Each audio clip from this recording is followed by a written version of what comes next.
কোথায় যাই? বাজারে যাই। বাজার করতে, মজা খাইতে। কই যায়? গ্রামের হাটগুলা কিন্তু দেখতে সত্যি অনেক সুন্দর হয়।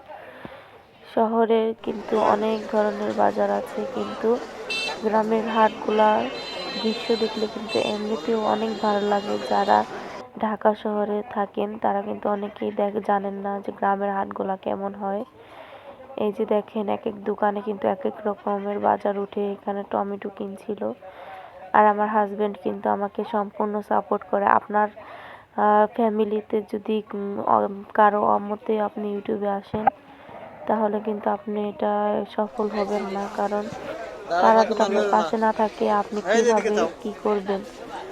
আর আপনার হাজবেন্ড যদি থাকে, তার মতের বিরুদ্ধে কিছু করা কিন্তু ঠিক হবে না। আর হচ্ছে যে সিঙ্গারাগুলো দেখতেছিলেন, সেগুলো কিন্তু অনেক মজা। আমার মনে আছে যখন আমি ছোট ছিলাম তখন আমার বাবা হাটে নিয়ে যেত আমাকে, আর এইভাবে আমাকে এইগুলা কিনে দিত। আমি এতেই অনেক খুশি হয়ে যেতাম। আমার মেয়েকেও ঠিক এমনটাই করে দিল।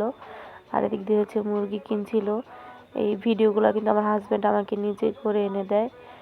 আর হচ্ছে যদি আপনার ইচ্ছা শক্তি থাকে আর হচ্ছে আপনার ধৈর্য থাকে, অবশ্যই কিন্তু আপনি সব কিছুতে সফলতা আনতে পারবেন।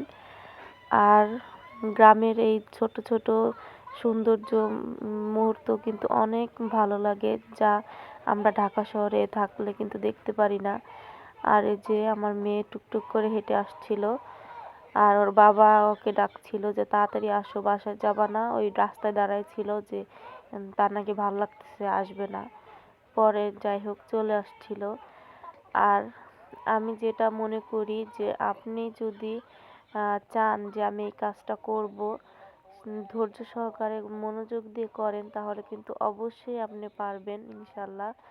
তো আমি কিন্তু অনেকগুলো ইউটিউব চ্যানেল খুলেছিলাম, আমার দুইটা চ্যানেলই কিন্তু আমি নিজেই ডিলিট করে দিয়েছি। আর এটাই কিন্তু আমি অনেক ধৈর্য নিয়ে কাজ করতেছি ইনশাল্লাহ। দেখি আমি কেমন পারি।